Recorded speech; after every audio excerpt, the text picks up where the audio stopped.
Yeah, that was a big trip. Yeah, I was on my way to Europe, and I was helping with the retirement ceremony of my ordination teacher. So I was ordained in 1982.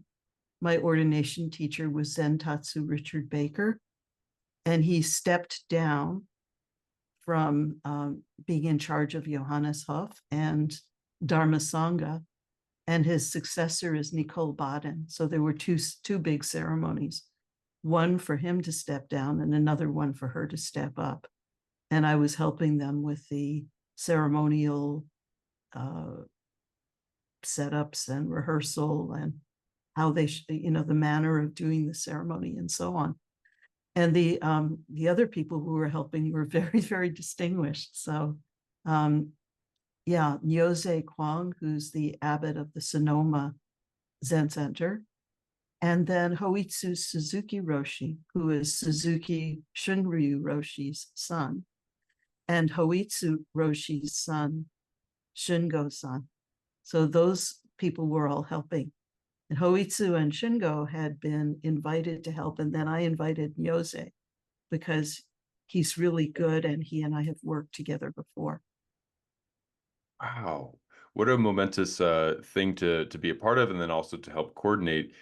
And I can see how many moving parts there are, because it's not just a stepping down, but there's a stepping up. And I'd imagine, I don't know exactly how the inner workings of a sangha are, but I'd imagine there can't be too long of a period between having a sangha without a functioning leader or abbot. So you have to kind of do it kind of one after the other. Was there like a day break, or was it kind of the next day there was a stepping up? Well, there were a lot of ceremonies involved, but the main ceremonies happened one day after the other. Mm-mm-mm. And what was that experience like? I mean, was this your first time participating in an abbot stepping down and an abbot stepping up ceremony, or was this something that you've had some experience in, and then you kind of brought that during your trip? No, they invited me because of my previous experience. Oh, gotcha. So at San Francisco Zen Center, our abbacies rotate. So I've participated in this kind of ceremony many times before and in various roles. And so I had the background to actually help them with it this time. Is there a component of this type of function that you feel connected to the most, or that you are most interested in facilitating or being a part of when this sort of occurrence happens? Well, it's just like any other large occasion.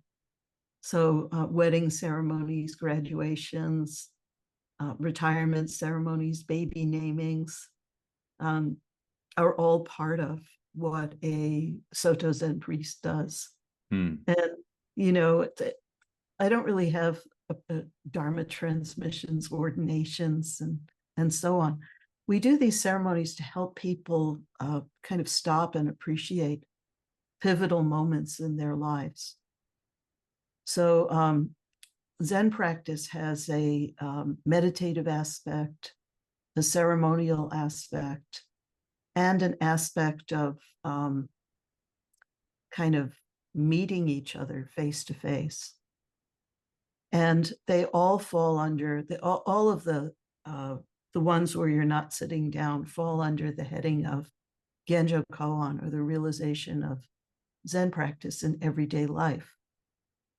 And so having different roles in these ceremonies is a remarkable experience.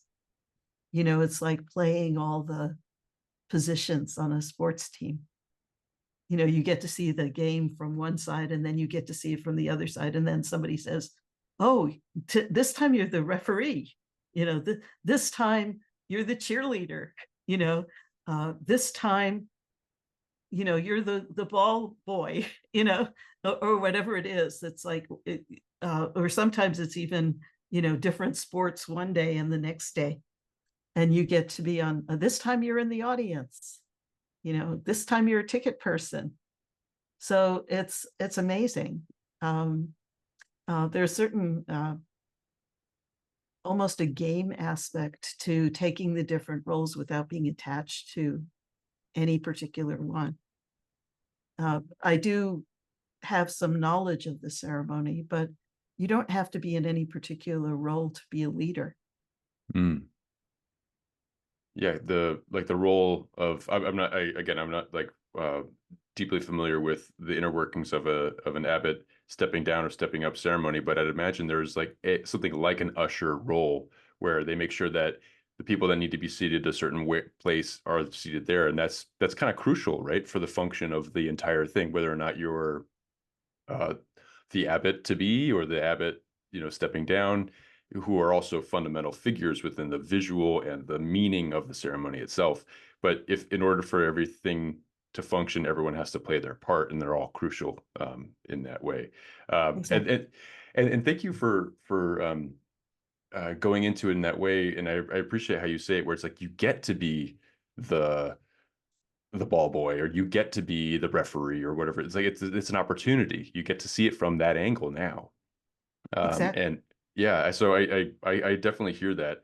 Uh, what was it like, the experience of you, facilitating that for the person that ordained you? That was there like an element of kind of like of was there an emotional element that you could tap into, or was there something meaningful in another way where you were kind of seeing someone uh, step away from something that has led you on, or like helped you walk your path to where you are now? Hmm. Well, the emotions were pretty complex. I don't know if you'd heard of the troubles that San Francisco Zen Center had in the early 1980s, but Zen Tatsu Richard Baker Roshi, as we all called him Roshi at that time, was a pivotal part of those troubles. So he was actually asked to take a leave of absence because of sex and power and money irregularities in the way that San Francisco was being Zen Center was being run, and he resigned, and we changed the whole corporate form. That was in 1983 that we started changing the corporate form. It wasn't really realized for several more years, but our understanding of what is a leader and how are they treated um, began to be discussed almost immediately. But then, when I was preparing for Dharma transmission many years later in 1999, I realized that no matter what the situation was, ordination is a very important part of a person's life. And the person who ordains you is the person who ordains you. It's a lot like if you got married and then years later you got divorced. You might always love the person you married, but not love what happened later. But unless you actually acknowledge that relationship, you start losing a whole swaths of your life. And so when it came time for me to prepare for Dharma transmission, I traveled um, to his monastery, not to his temple in Colorado, and paid my respects to him. He was very, very surprised. But then I think fast forward now to 2024. And I think that having done that was very important for me. It taught me a huge lesson about um, focusing on issues and not uh, focusing on working with and resolving issues and not blaming people. So we were all complicit in certain ways because we didn't understand what was happening and stop it or put an end to that behavior. And you can think, oh, well, we were just young people. and he was in a position of power. But if you don't understand that everyone is in a position of power, again, you don't understand how administrative and institutional evil arises. So I've had a lot of time to think about this. And so I think that the emotions were complicated, and a lot of it had to do with my taking responsibility for my failures when I was a young person. Those failures came out of being young. They weren't my fault, and yet I'm responsible for them. Wow.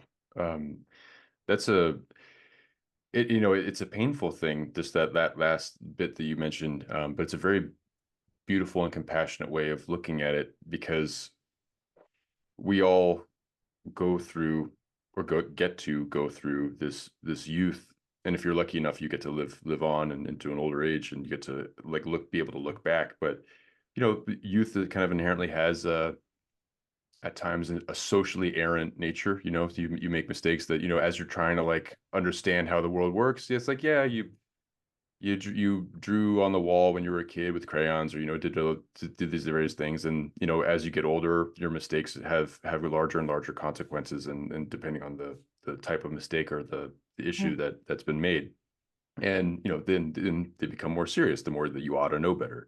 And so I appreciate how you kind of put that, where it's like, I made these mistakes happen when you're young, and that's not like an excuse, but it's just a part of youth. And then being able to take time to reflect and hold space for reflecting on where you were, and to own it in a way that also just kind of like, this is a part of who I was, and now I can kind of have a different relationship with myself. No, that's really helpful for me too. I mean, I wanted to get into more of what you said, but it's just helpful for me because I feel like sometimes it can be very hard to own up to a mistake you made in the past, whether it was a week ago or if it was when you were 9 or something like that. Um, I don't know if I'll speak from at least my experience in America. It's just like, when you make a mistake, it is forever, or it is something that you will have to remember, and it will be a part of your personality, is this guilt that you have to walk with. So thank you for encouraging in your own way that kind of space for me to even look at it that way. Oh, thanks. And and of course, what comes up is there's a huge difference between guilt and responsibility. Mm. Responsibility means that you're acknowledging, I don't want to use technical terms, but you're acknowledging karma. And karma, it's fallen into popular use, that word, as kind of payback, but that's not the meaning of karma. Karma is a neutral term meaning action. So responsibility for one's action is very, very different from retaliation or payback. And I think that it's really important to understand, especially now, as I'm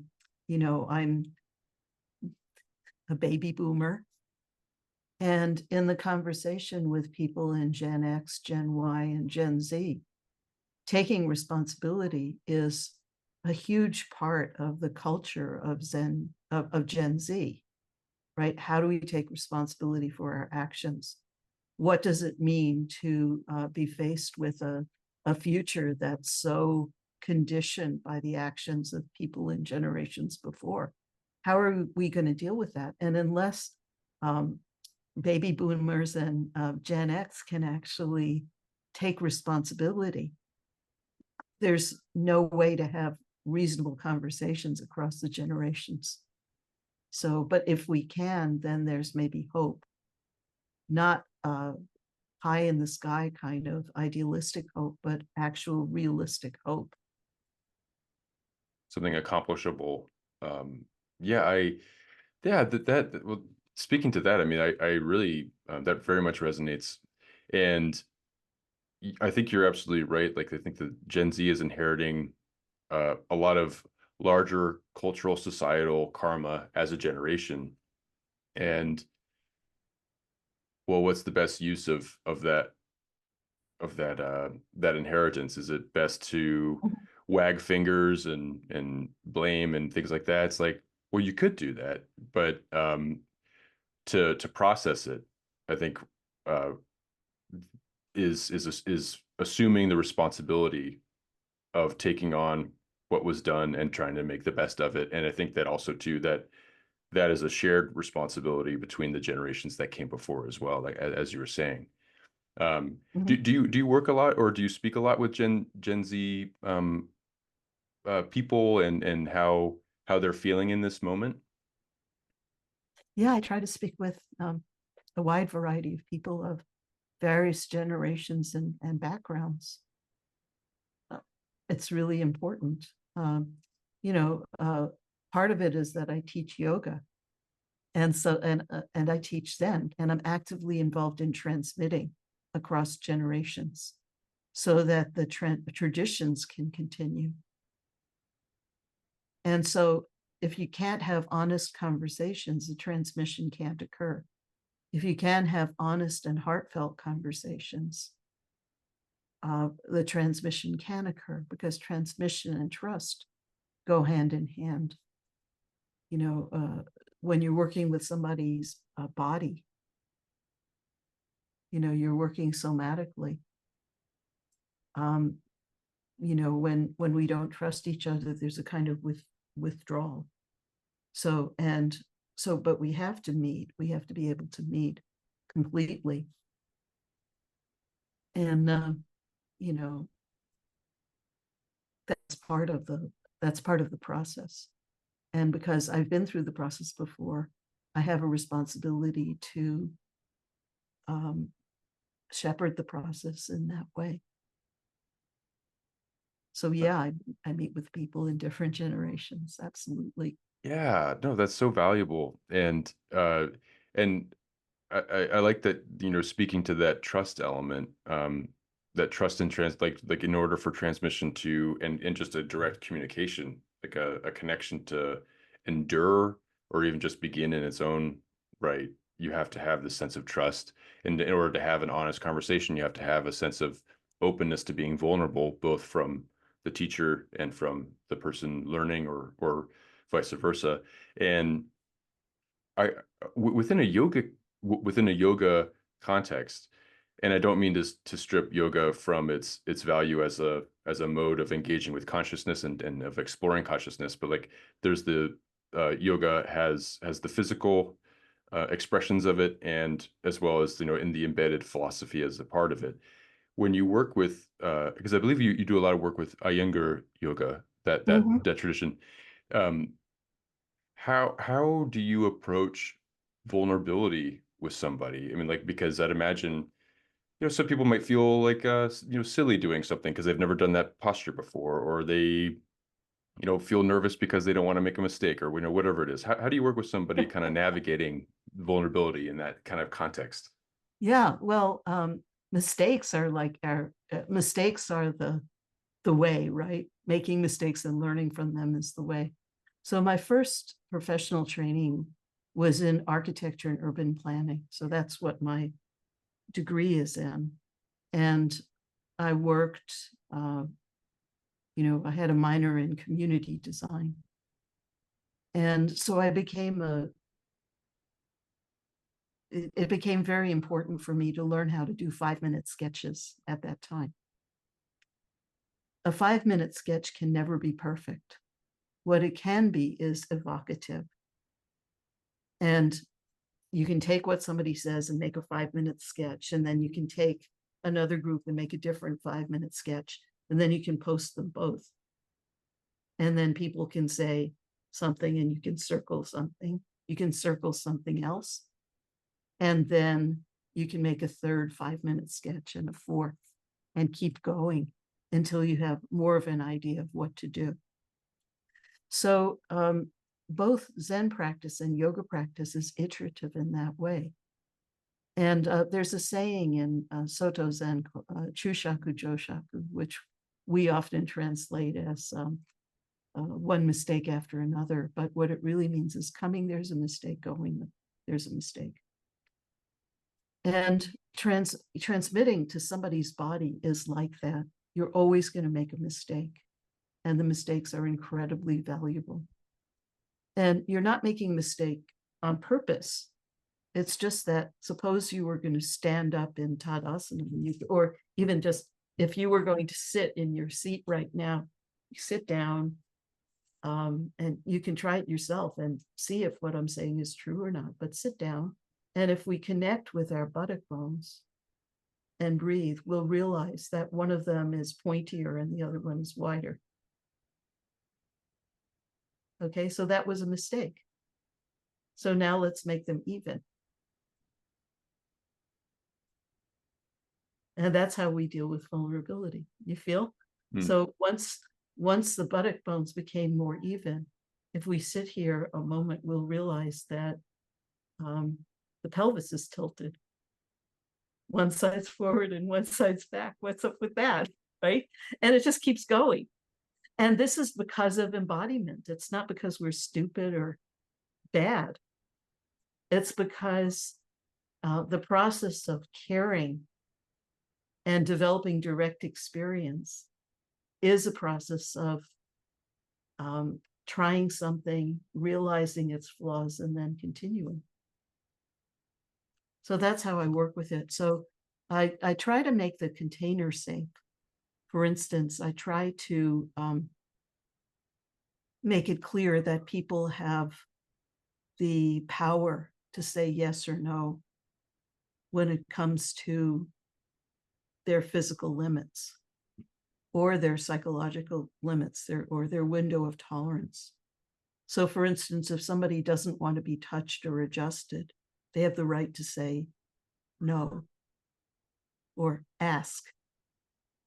And that's not very complicated, but you'd be surprised at the difficulty that people used to have in understanding that concept until it became a huge issue. Right? So often in yoga and in Zen practice, we'll be doing things that people are uncomfortable with. So for instance, in yoga, everybody's fine if you're just standing or sitting. But as soon as you say stand up and jump your feet apart a wide distance, turn your left toes in and your right leg completely out, we're in a whole different world. You know, like, oh no, my foot turned out. My thigh didn't turn out. So now my knee is really weird because my lower leg is facing this way. My upper leg is facing this way. And oh no, and knees don't bend that way. Knees don't bend this way. They bend this way, right? Oh no, that's a mistake. My knee is not happy. Okay, well, what if you take your hand and put it on your upper leg and see what would happen if you turned your thigh completely out? Oh, my knee feels better, but now my groin feels tight. Or I can do it, but I can't hold it. You know, so all of yoga starts with just trying something out and then noticing and redoing. And that process ends up taking you through all the levels and layers of human life. So even just the process of turn your right leg completely out. Oh no, my lower leg turns out, but my upper leg doesn't. Suddenly the mind has become involved. And then, okay, well, hold it with your hand. And now hold it with your leg. Oh, it doesn't happen? Try this. Exhale, hold it with your leg. You know? So I started studying how to be a yoga teacher when I realized that our meditation instructions in the Zen transmission were all for 18-year-old Japanese boys. And 50-something years ago, when I started practicing Zen, they all knew how to sit on the floor. And these days, most people don't, especially the gamers, right? Yeah. They never sit, they sit at desks and they have Just like, steps and they, yeah, right? yeah. So now there's a kind of cross-cultural stiffness that's occurring because of computer games and the way that cultures have come together. But our instructions at that time worked for male hips and didn't work for female hips. Worked for male times of the month and didn't work for female times of the month, didn't work for pregnancy, didn't work for menopause. And also it didn't work, let's say there was a guy who wasn't well or who was old or young, didn't work for them necessarily. So I wanted to understand, how do I make these practices accessible as we're starting to develop our relation to them in the West? So I decided that I would study yoga and that I would study with someone who really understood the levels and layers of the body and body, emotions, mind, and spirit in very specific ways. So that's why I went to study with BKS Iyengar. And it turned out that his daughter, Gita Iyengar, was an incredible teacher and who tried to make his practice and teaching accessible to people in all walks of life. So she developed very clear teaching methods. And part of it was that her background was as an Ayurvedic physician. So she could understand how the poses and the practices, the different kinds of breath, were medicine that could be applied at, in different seasons or temperatures or whatever was going on with people. And then I brought that understanding back into my Zen practice and teaching. So I started realizing the importance of, like, for instance, if we receive the precept of not harming, we have an idea of what harming and not harming are, right? We think, oh, not harming, it means I won't kill unnecessarily or at all if I can help it. I won't kill. And I won't hit people, and I won't impoverish them or scorn them. But those are at an interpersonal level. What about the beings that make up us? Over millions of years, the human body has evolved as kind of a committee structure. And we're actually conglomerations of smaller creatures. We're an example of committee life, right? In how we're built. So what governs how those parts of the body work together? So it turns out that nonviolence can be applied between different parts of the body and each other, or different cells of the body and each other, or between the mind and the circulation. So all of those things can be made accessible if we study them and appreciate our mistakes and our limitations of seeing or of feeling. And so that's all part of practice. And then of course people say, well, yoga teaches the self and Buddhism teaches no self. And, aren't you doing harm to one tradition if you practice the other? And no, just like if you use geometry, you're not harming tensor algebra. You just use them in different situations.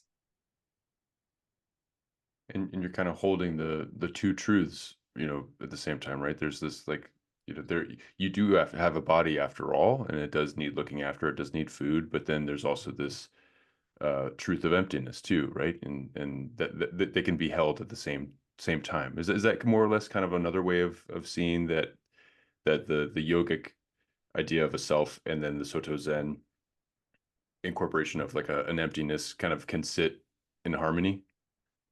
Well, you can use that for almost anything, right? Mm-hmm. It's the logic turns out to be, because A is not A, therefore A. Yeah. But also we understand that with our heart, because the you that I see isn't really you. I can care about you in ways that are always fresh and new. I can be curious about who you are now in ways that I couldn't 5 minutes ago. And that helps us meet as human beings, that freshness. So you can think of any time that our ideas or concepts or kind of algorithms of function are at their limits. We have to understand our connection or our potential in a different way. We've now made a mistake if we apply some model or some way, some algorithm of function too widely. It fails. Geometry can only, can only be applied to certain situations. It's not unlike what you were saying, even with where you were doing that breathing exercise of checking in with your buttocks, and like how, if the idea with a lot of Soto Zen practice, from what I understand, is like there's this like stillness that you try to embody, and yet as you deepen, as you breathe more, there's just these little adjustments that have to happen, or these little, like, you have to kind of move, you have to kind of like, so this broad formula or algorithm of stillness can't be so broad. Like there can be part of it, but it has to, movement has to be allowed too. Like breathing has to happen after all. And then there are applications of Soto Zen that are not just sitting in that way. This is such a wonderful conversation about how you bring a yogic or an understanding of yoga into the tradition, and I really appreciate what you're doing, where you're taking a tradition that has a lot of regiment and structure that's built for 18-year-old men, and you're opening it up into a more accessible, physically embodiment wise form that more people can approach. And yeah, like I try to sit, and this is just me personally, I try to sit Zazen regularly, and when I do, because of my limitations with flexibility right now, I'm working on it, but I usually just sit cross-legged. I sit cross-legged, and feet fall asleep, and it's painful, and I just sit through it. I try to be with it. I try to do all the things, and it's more or less like what I do, and until I build up my full lotus posture. But I could see that not being accessible to everyone. So what are some things that you found posture wise that can be for women that are going through menopause, or for them it's physically it's that time of the month, and also for people that are older or ill or whatever it is? I mean, is it open to whatever feels comfortable for them to be with and to be able to hold a Zazen focus with, or are there specific certain things that are best for the female body at that time, or someone that's menstruating at that time versus another time or another posture? Yes. All the above. Okay, great. Yeah. So yeah, I wrote an article about this for the book was called Seeds of Virtue, Seeds of Change. And it was called The Seated Meditation Pose for a Woman's Life. It's an illustrated article. Let me show you some of it, okay? If I Oh, can please. Yeah. rewrite with you. I have to make sense of this bookshelf. Okay. Okay, I know it's here someplace. Oh yeah, so here it is.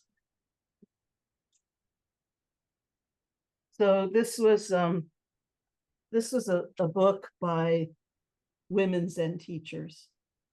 It came out, I think, around 10 years ago or something. Let's see when it was, 2014, 10 years ago. And so, yeah, so I did a few different things. And one of the things I did was to get women on their buttock bones. So kind of universal instructions. But let's say here's an adolescent, here's a young girl who's suddenly her body is changing. And so she feels scared and embarrassed, so we might just put a blanket around her. Mhm. Okay, here's a woman who has who's on her flow, right? We might end up giving her some period of zazen in a reclining position. Let's say she has cramps or the flow is very heavy. Okay, or let's say she doesn't really need to lie down. We might support her legs to remove the feeling of heaviness and kind of hanging onto her abdominal muscles. So there's so many different things that we do. Like, for instance, let's say if there's a pregnant woman, I might support her upper body so she can feel some freedom, so the weight of the baby isn't crushing her diaphragm. Anyway, there's just so it's, yes, you can take a different position, or you can adjust the position that everyone's using, especially if she's used to doing it that way. And then there's certain positions you would never use. For instance, with a pregnant woman, anything that stresses her abdomen, you would just never do that because the baby doesn't need extra harshness.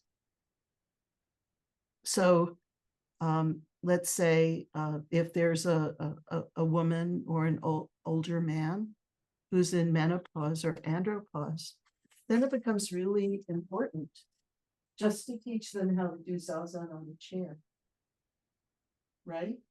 If their postural muscles are failing, to prop them in ways that allow them to sit up and to breathe, not to force themselves, because that's where a lot of people will go, but what actually provides that support.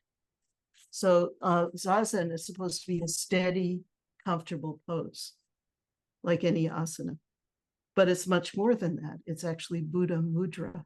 So it's not just a pose, it's posture, breathing, mind, independence, interconnection, and finally, what's the potential that puts freshness into the form, So so the answer to your question with all those factors is yes. No, thank you so much for going into detail on that, and all, and fleshing out that yes, because when I see a lot of instruction, zazen instruction, I often have this feeling that there is, of course, a chair is available, of course, lying down is available, and then there are people that apply zazen to doing the dishes, to washing the car, to picking up their kids, and all that kind of stuff. And I get all of that for sure. But there is this part of me, and maybe this is like this maybe American, maybe whatever it is for me, where I want to do it right, and and this is the textbook way of doing it. And so if I'm not fitting into the textbook, then I'm not doing it right.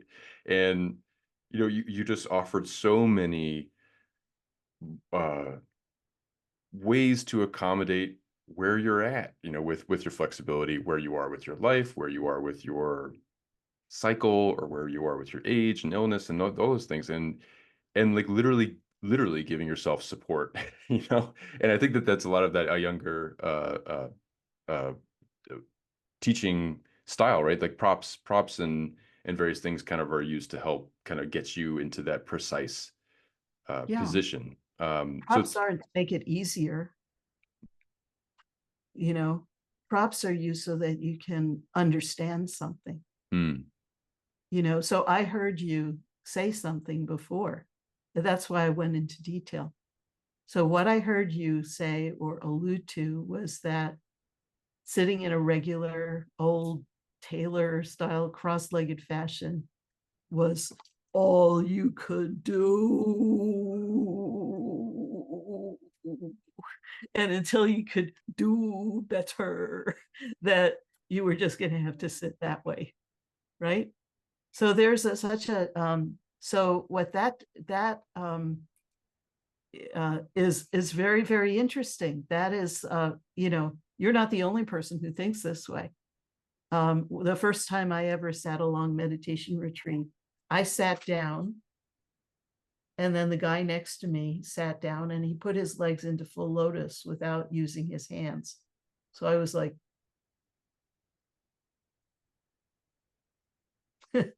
and then the woman next to me sits in full lotus as well. And I'm like this and like that. And then, so I was like 20 years old. I reach down to my leg and I go, and there was this sound, a chunk. And then I couldn't walk again the whole rest of the retreat. I had completely messed up my legs using my mind.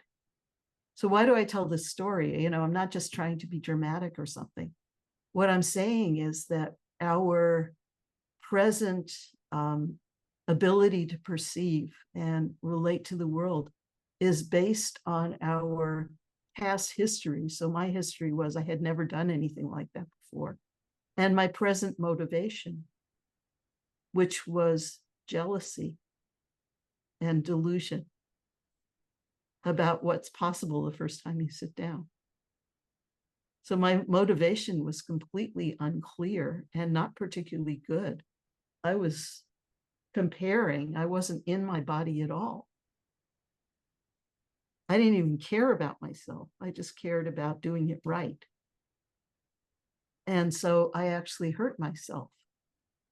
And over the course of the last 50 something years that I've been practicing, I've met many people. I wasn't the only one who did this. It was almost universal that people got into the formal setting with all of the impressive Buddhas and, simplicity of the room and, dark robed people looking very serious and perfect, and suddenly wanted to do things instantly that they had never been able to do before, never even tried before, and damaged themselves or had experiences that they mistook for enlightenment, because they were making it up or projecting it, or, they just were in a rush. And so I think that we can be completely devoted to understanding the big picture right now, this minute, without being in a rush and without doing violence to ourselves. I mean, we can respect that this equipment needs to last us for a whole lifetime of practice. And so what is it? And what are the lessons I actually need to learn? So like I was in some bad accidents 15 years ago. And in the first one, a wall from a construction site fell on me. And I had massive injuries, and that I didn't even know how injured I was until later. And so I had to start sitting, lying down, and I had to start teaching in mind because I couldn't really access words very well. And what that process showed me was a whole different level of skill and intimacy.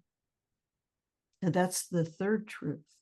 So the first truth is, let's say the first truth is the historical body that we're in, the first layer of truth, form. That's our body as it has come to be. And then there's the potential, which we call emptiness. Emptiness is a terrible word for shunyata because it doesn't show us how full that emptiness is of potential, of light, of joy, of play at first, later of refinement and complete ease. And then the third is skill.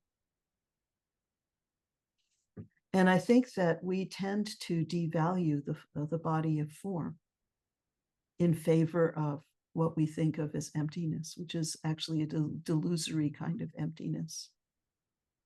So all three of those levels of truth are really important, and especially now.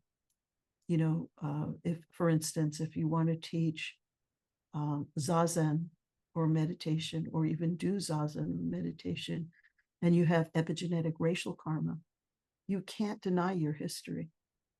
To do that is not just foolish, but harmful. And it also impoverishes the whole world if you do. So we're actually practicing this way, not some other way.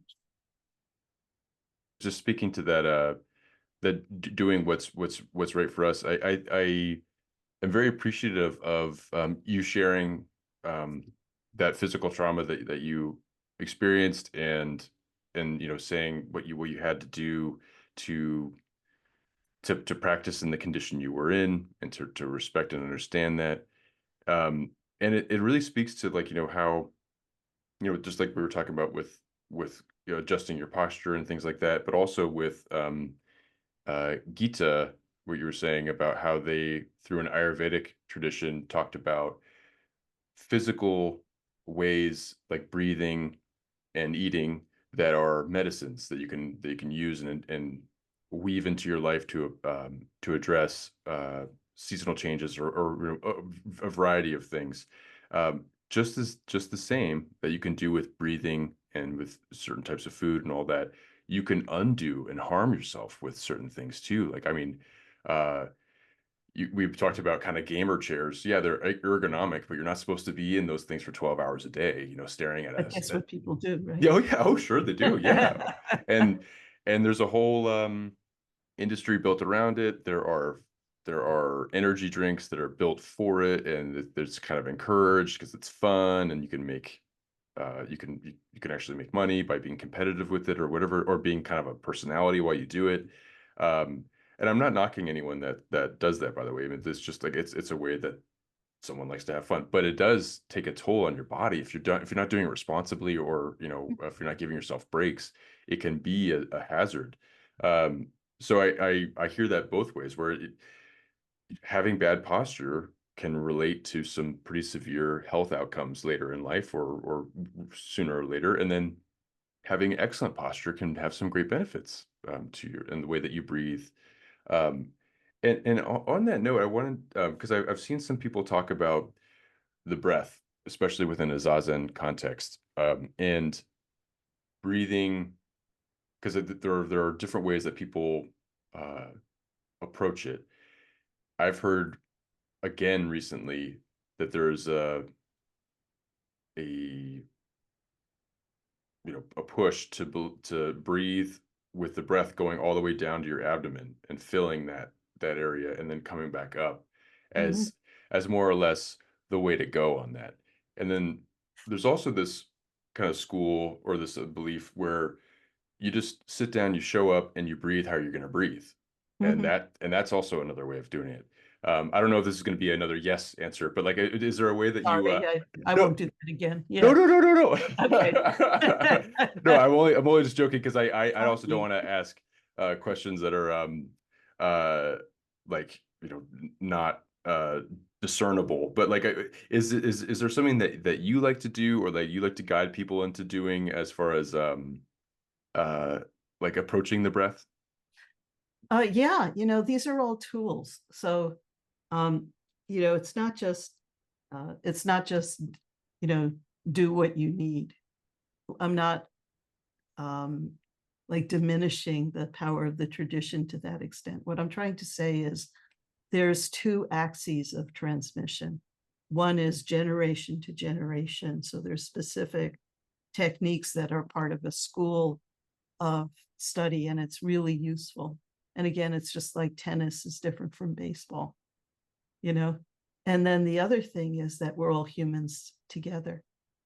So If you don't have one, you can't have the other. So if I can't be human, if I can't just be in my breath as it exists, then the other breaths, they're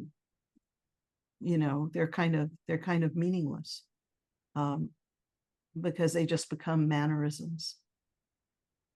So there's a kind of how we are or who we are is kind of it's important to understand who we are authentically. And that doesn't just mean some little homunculus that sits in our heart or in our abdomen or whatever. It's not like that at all.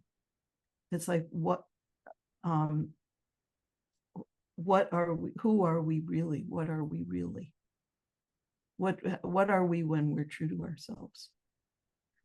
And there's literally thousands of breath techniques. There's many breath techniques as there are people, and also different parts of the tradition have different techniques for the breath.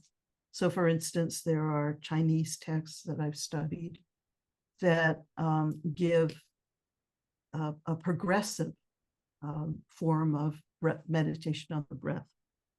So you might start with counting the breath, and actually Suzuki Roshi taught that.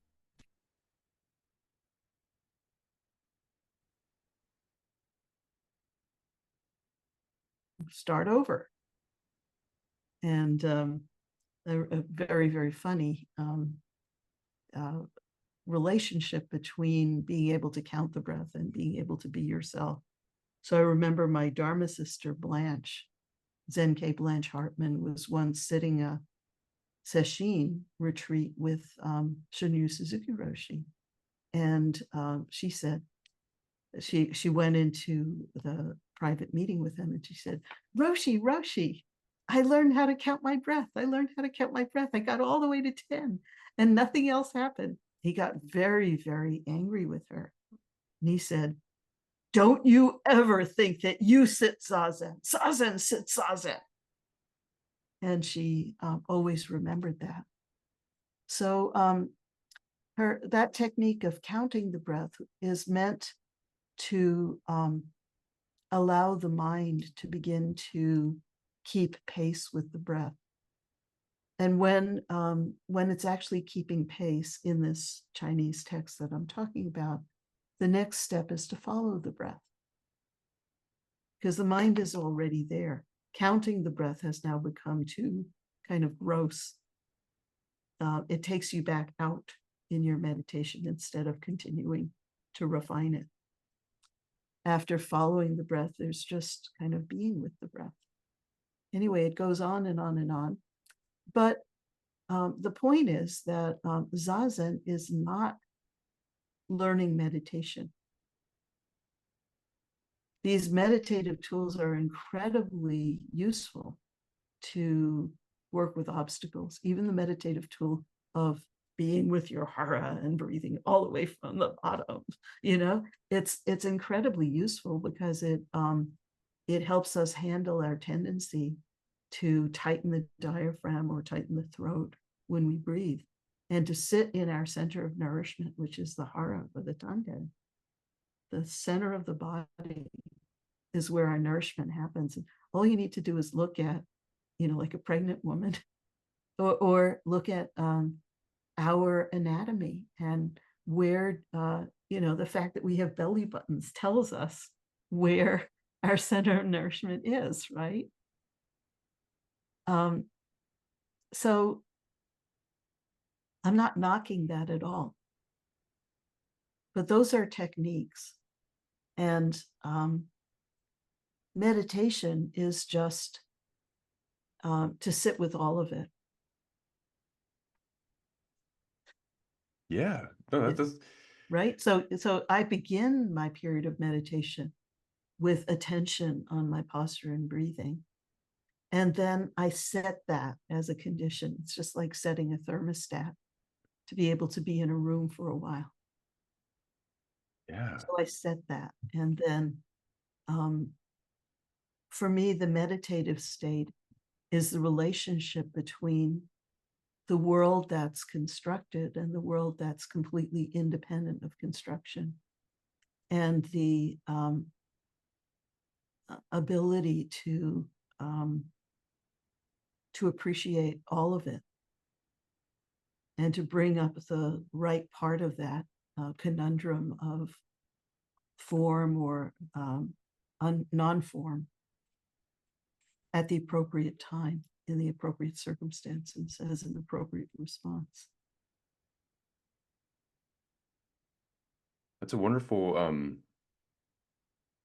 I appreciate it, because like as I approach my Zazen, I'm gonna certainly take this with me, where I'm kind of like setting myself up through meditative techniques to let Zazen do Zazen, basically. Like I'm Yeah. kind of like getting out of my own way of trying to approach something and try to pat myself on the back for counting to 10 through my breaths, or to have that kind of rigidity. It's just kind of allowing. These are techniques to help me more or less show up for myself, to let Zazen do its thing.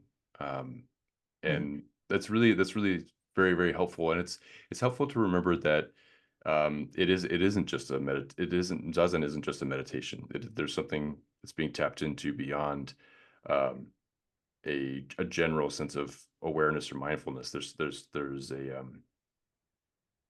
more at work there that's not really in our intellectual control, or whatever it is. So it's bigger than us. I like Suzuki Roshi's very brief Zazen instruction.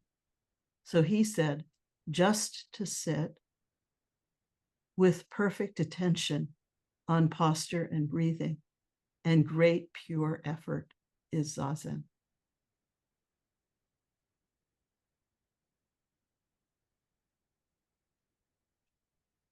And it's that effort, maybe that connects with a little bit with what we were talking about today. It's like there's that trust element, there's that wanting of wanting something, being honest with flaws and mistakes, and letting those kind of foster into something that can deepen you in some way or not. Yeah. Because I think it's hard for someone to do anything pure. I feel like it's with, at least with my life and with the way my mind works, it's hard to do something that's not without some thought that I really did not need to have show up when I'm doing something. Mhm.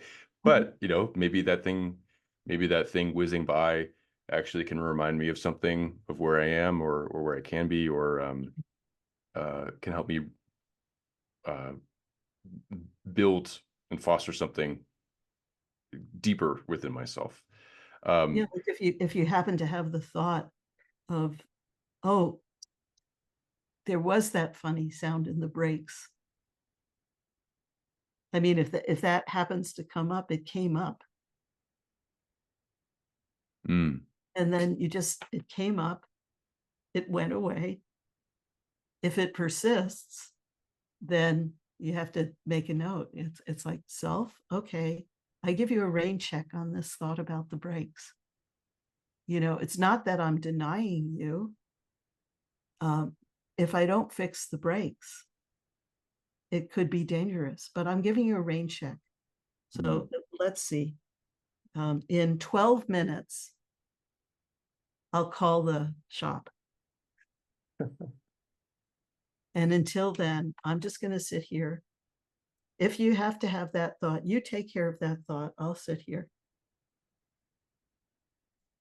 And that's that advocating for the form, of those three things. I think there were three core elements, right? There's that form, there's that sense of emptiness, and I'm blanking on that last one that you mentioned, but people not really respecting or giving form its due. Well, being mindful of those breaks and making sure that they're safe keeps you Mhm. safe, and keeps Yeah. keeps all that committee being that we are in Yeah. order. Yeah. And that's the third thing, that's skill. Mm, mm, mm. You know, what environment do we need to maintain is part of skill. Well, this has been such a wonderful conversation, and gosh, I have so much more to say and to ask, and to investigate with you, and it's been so wonderful. I do just have one more question that's kind of a two-porter, if you don't mind. Okay, And wait, hold that Mhm. thought. I just want to say Oh that yeah. check out that way of meditating. Mm. If you care to. I'd be curious whether it works or not, because I could be wrong. I could be completely shining you on. So I'm interested in how it works for you. Well, thank you. Thank Yeah. you.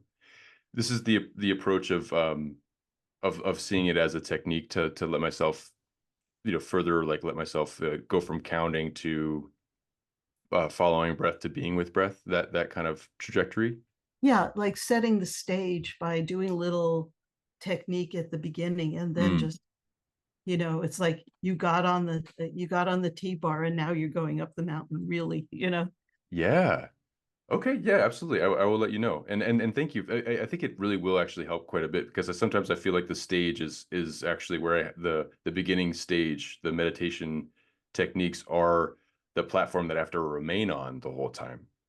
Sometimes it feels like that, but you've more or less allowed me to give myself that permission to, uh, you know, use it as a footing to then allow for Yeah. some other kind of growth or deepening to happen. Yeah, and maybe you have to do that piece every 10 minutes. Maybe your concentration doesn't go for whatever length of time. That's realistic. But I'm sorry I interrupted you because you had a two-part question that Oh, still no, needed no. to I happen. no, I mean, us going into that again was helpful for me. So thank you for doing that. Yeah, the two-part question was um, I wanted to ask if there was anything that, whether it's a cause or a foundation that you're a part of, or a project that you're working on, or something that you want to promote. I know that you've contributed to books. I know that you're an author. I've seen some articles of yours pop up, and I wanted to see if there's anything that you would want somebody to know about, or if not, if you'd rather yield that time to talking about something that has come into your life that you'd want to share and get some eyes on. That's also great. And then the second part is, if there's any kind of advice that you'd want to give to somebody at any point during the Buddhist path that you would have wanted to have heard as you were coming up. That's really good. Well, advice. I think I would have liked to um, learn how to listen to myself and to the tradition. So so that I could really orient to what the tradition was and what it could give if you kind of practiced it faithfully. Took me a long time to get there. I mostly was scared of Zazen and yoga and didn't want to do them. And so I backed in kicking and screaming. But I had to do it because I'd already had the experience that was pushing me to do it. But that denial, um, I ended up not being able to avoid yoga or meditation. But it took me a long time to be wholehearted. And so what I want to say is, if this is a need, if it's an actual inner or inmost request, don't ignore it. Don't try to push it away. You can do it in ways that you can do it. And then for causes, I think there's so many causes that need handling right now that I'd like to encourage everyone to understand what cause, again, they actually need to be part of. Like right now, Hurricane Milton is devastating Tampa. There's a lot of people without homes. Israel and Gaza are a desperate situation. Sudan, even Argentina, Venezuela. There's so many situations that are calling for our attention. Our climate needs attention. Our inequality needs attention. Our war and conflict need attention. The national debt and other national issues need attention. Historical legacies of racism, classism, sexism, and genderism and all the other isms that we have need our attention. So what I would say is find yours, and don't think that by accumulating money or other resources that you'll be exempt, because no one's exempt. If we don't take care of our surroundings, our surroundings won't be cared for. And other people, our relationship with other people defines who we are. What kind of people do we want to be? If someone's dying and we need to take care of them, we need to take care of them. So one cause that I'm working on right now is to take one person who's in desperate situation and try to see them through. And so I'm working with someone who's coming from an extremely desperate situation to try to train in Zen. And with someone in Canada, I started a GoFundMe page for that person. And I can't reveal the name right now, but that's something that I'm involved in. So, if anybody really needs to know about it, they can find you. You can find me, and I'll connect them. Thank you. Go ahead. Oh, thank you. I wanted to mention that both your advice and that approach to causes, I feel like there's a through line of just kind of listening to where you're needed, listening to what you need and where you're needed, both like not ignoring that call, because no one's exempt. There's something that you can do about it, and find something that you can help with. And I admire your work right now in many ways. I mean, like your work in general, like just with making Zazen, the postures more accessible, and bringing in yoga elements that can help people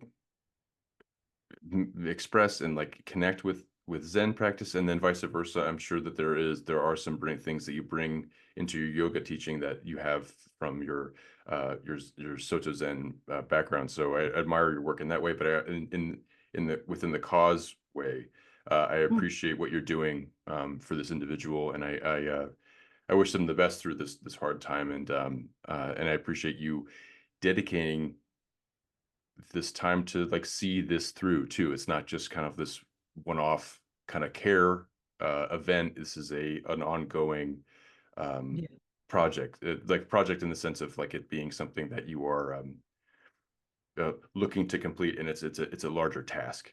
So Victoria, thank you so much for speaking with me today. I really appreciate you taking the time. So it was such a wonderful conversation, and I learned a great deal from it, and yeah, I look forward to connecting again and speaking with you soon.